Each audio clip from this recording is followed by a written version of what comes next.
Stroller Sharmi স্টুডিওতে সকলকে স্বাগত জানাই।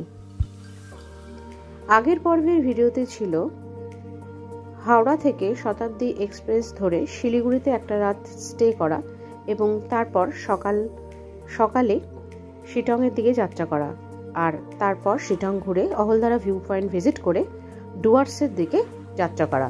বিকেল 4টে নাগাদ আমরা ডুয়ার্সে পৌঁছে গেলাম এবং এই ওয়াকটেল রিসর্টে আমরা উঠলাম। ওয়াকটেল রিসর্টের সমস্ত রকম বৃত্তান্ত নিয়ে আজ আমি আপনাদের সামনে আসছি।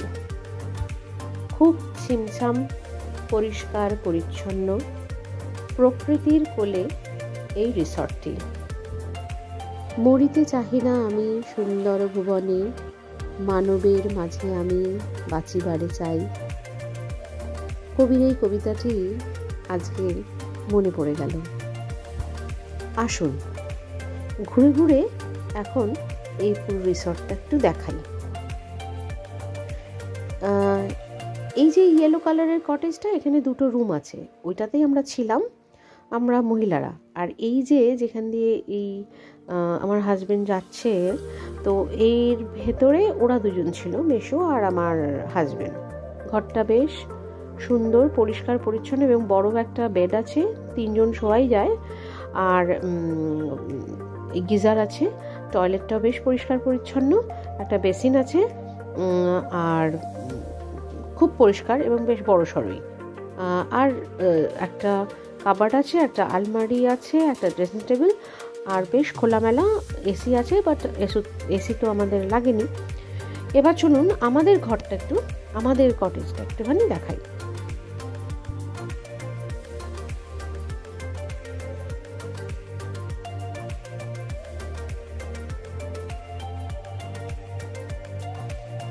এই যে এই কটেজটার মধ্যে দুটো রুম, ঠিক আছে। তো আমরা এই ঘরে 3 জন আর এই ঘরে 4 জন শুয়েছিলাম। এই বেডটার মধ্যে 4 জন অনায়াসই হয়ে যায়। টিভি আছে, এত বড় একটা রাখার জায়গা আছে, দুটো আয়না আছে, একটা ড্রেসিং টেবিল আর একটা আয়না, ঠিক আছে। আর এইটা হচ্ছে টয়লেট আমাদের ঘরটা, গিজার আছে, বেশ বড় টয়লেটটা এবং বেশ পরিষ্কার পরিচ্ছন্ন, ঠিক আছে। আর সামনে এই ব্যালকনিতে চেয়ার আছে আর টেবিলও আছে, দরকার হলে বসাও যেতে পারে। হ্যাঁ, একটা জিনিস যেটা দেখলাম সেটা হচ্ছে ইলেকট্রিক কেটেলটা কিন্তু এরা প্রোভাইড করে না। তো আমাদের কোনো অসুবিধা হয়নি, আমরা এই ইলেকট্রিক কেটেলটা যেখানেই যাই সেখানেই আমরা নিয়ে যাই, যার জন্য আমাদের কোনো অসুবিধা হয়নি। আপনারা একটা ইলেকট্রিক কেটেল যদি আনেন তাহলে যতবার ইচ্ছে নিজেরাই বানিয়ে খেতে পারেন। আর এই ঘরটা দেখুন কত সুন্দর, কত বড়, এইটাও খুব বেশ বড় একটা টয়লেট আর কিং সাইজ বেড, 3 জন অনায়াসেই শোয়া যায় এবং রুমটা এত পরিষ্কার পরিচ্ছন্ন, ওর মুখে তো হাসি হাসি হাসি এসে গেছে। এবং দুটো আয়না, ড্রেসিং টেবিলের সাথে একটা আয়না। তো এই যে বাইরেটাও খুব সুন্দর সাজানো, বেরিয়ে একটা টেবিল চেয়ার সব রয়েছে, যা গিয়ে সবাই মন খুশি, সবার খুব ভালো লেগেছে ঘরটা দেখে এবং আশা করি আপনাদেরও খুব খুব ভালো লাগবে। কারণ বলছি আবারও যে প্রকৃতির একদম কাছাকাছি যদি থাকতে চান, এটা ডেস্টিনেশন হতেই পারে।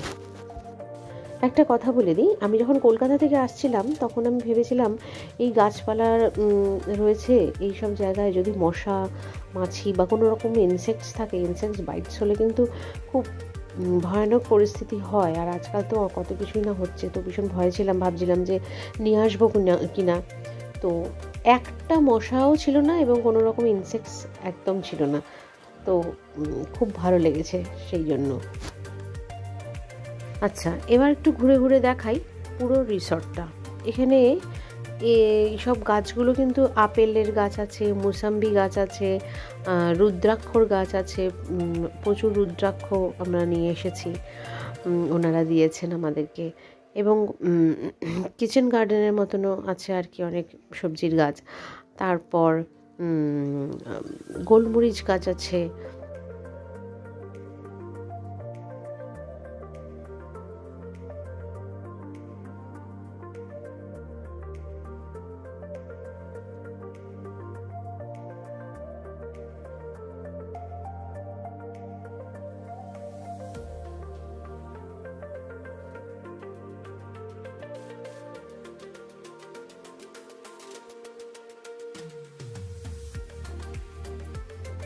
সবাই আমরা একটু অ্যারেঞ্জ করতে ব্যস্ত হয়ে পড়েছিলাম এবং বাচ্চারা সবাই ফটো ভিডিও তুলছিল, কারণ তারপরে যখন মেসি হয়ে যাবে তখন তো আর তোলা যাবে না, তাই ভিডিওগুলো করে নিচ্ছিলাম। ভীষণ ভালো লেগেছে, আমার তো খুব পছন্দ। তুমি সবার থেকে জেনে নাও যে সবার ভালো লেগেছে কিনা। আমার তো এখন অবধি জাস্ট ফার্স্ট ভালোই লাগলো দেখে। কৃষ্ণা বলো কেমন লাগছে? আপাতত ভালো লেগেছে। এবার আমি রুম থাকে ব্যস্ত, সুন্দর রুম পেলে হেভি লাগে। বলছি কি এবার মাকে জিজ্ঞেস করো কেমন লাগছে। মা কেমন লেগেছে? সুন্দর, এত সুন্দর, ভালো, এত সুন্দর ঘর মনে হয় পাইনি। ভালো লেগেছে, কারণ আমার থ্যাংক গড, আমি ভীষণ টেনশনে ছিলাম। মিমি কিন্তু না ভালো।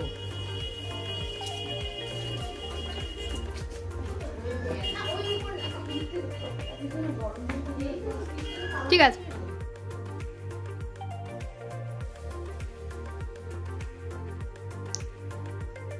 এই হচ্ছে রুদ্রাক্ষ গাছ। আচ্ছা, আর এগুলো হচ্ছে রুদ্রাক্ষ। এর থেকেও অনেক বেশি রুদ্রাক্ষ আমাদের ওনারা দিয়েছিলেন।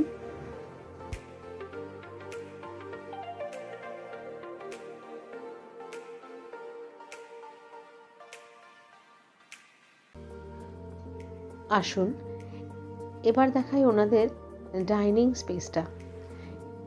এই জায়গাটা হচ্ছে ওনাদের ডাইনিং হল, খুব সুন্দর, ছিমছাম, পরিষ্কার পরিচ্ছন্ন। আর ঠিক অপোজিটেই ডাইনিং হলে যেখানে বসার জায়গা, তার অপোজিটেই ওখানে রান্নাঘর।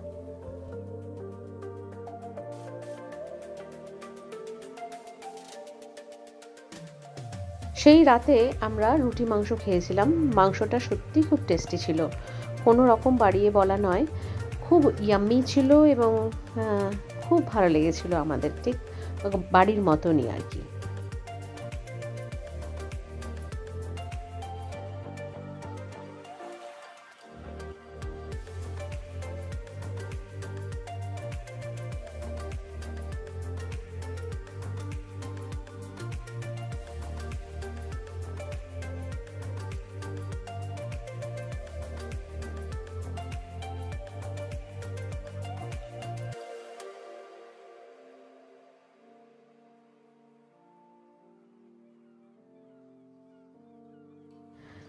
রাতের বেলা রিসর্টটি ঠিক কেমন লাগে সেইটা একবার আপনাদের দেখাচ্ছি, দেখে নিন।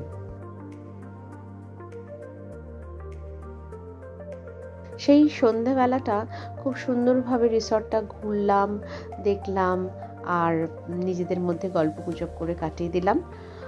আর পরের দিন ভোরবেলা একদম 6টা নাগাদ আমি উঠে পড়েছিলাম এবং রিসর্টের বাইরেটা একটু ঘুরতে গেছিলাম।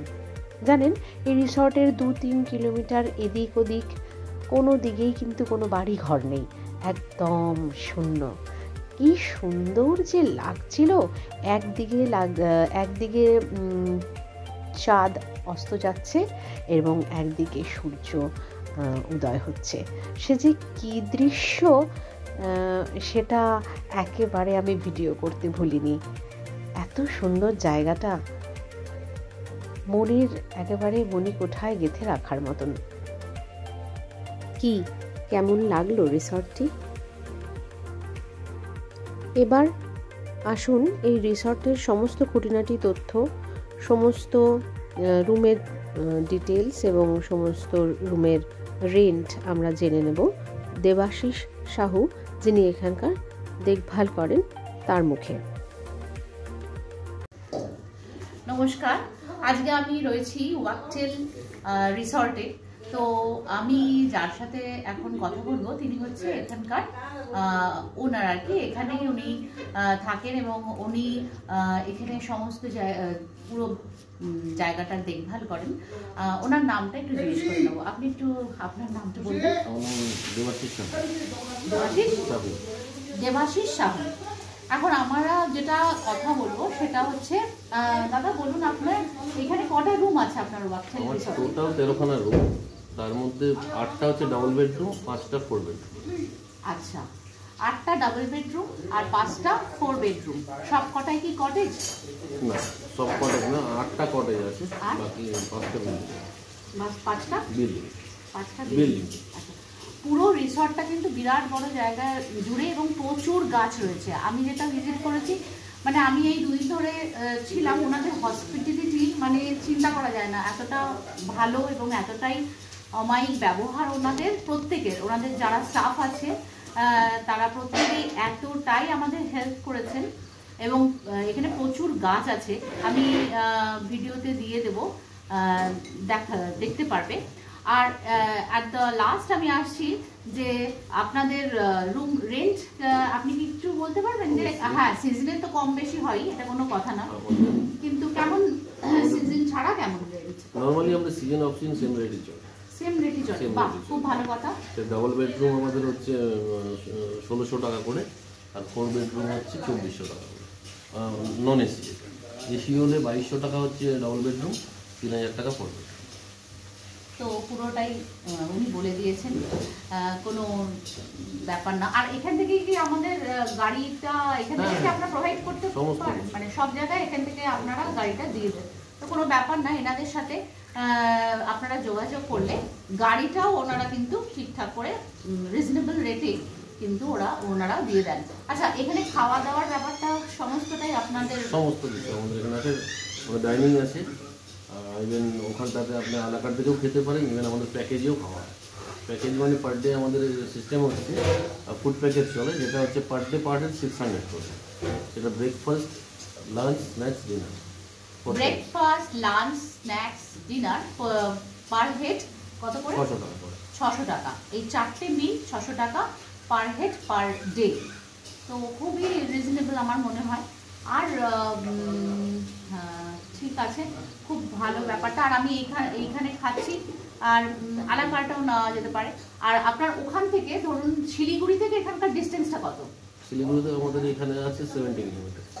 70 কিলোমিটার, শিলিগুড়ি থেকে এখানে 70 কিলোমিটার। আমি একটা জিনিস লক্ষ্য করেছি যে আমরা শিলিগুড়িতে স্টে করলাম রাত্রিবেলা, যেহেতু এখানে আসা যাবে না আমি ভেবেছিলাম, কিন্তু ওনারা বলছেন ডুয়ার্সে কিন্তু রাত্রিবেলাতেও এখানে চলে আসা যায়।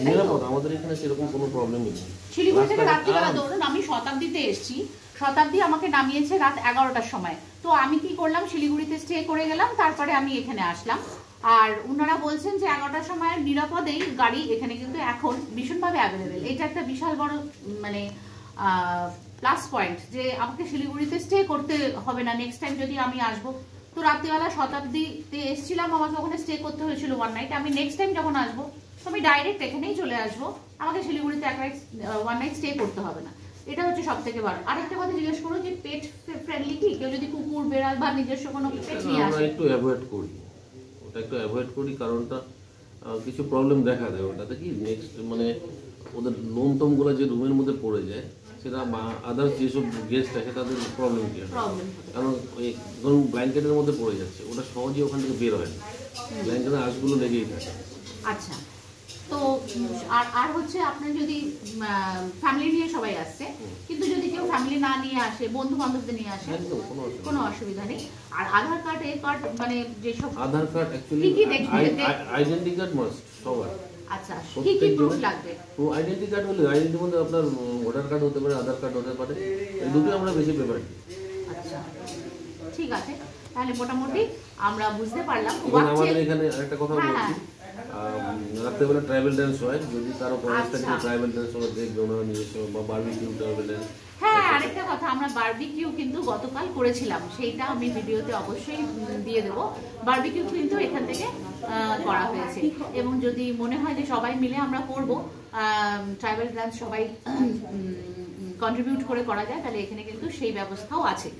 তো ওয়াকটেল রিসর্ট আমার মনে হয় খুব ভালো একটি রিসর্ট হবে, যদি আপনারা আসেন, আপনারা এখানে এসে কিছুদিন এনজয় করতেই পারেন। আমার তো খুবই ভালো লেগেছে, আর এখানকার হসপিটালিটি নো ডাউট খুব ভালো লেগেছে। তো আজকে এখানেই শেষ। নমস্কার দাদা। নমস্কার। ডুয়ার্সে কোথায় কোথায় ঘুরতে গেলাম সমস্ত তথ্য নিয়ে পরের ভিডিওতে আসছি। ভালো থাকবেন।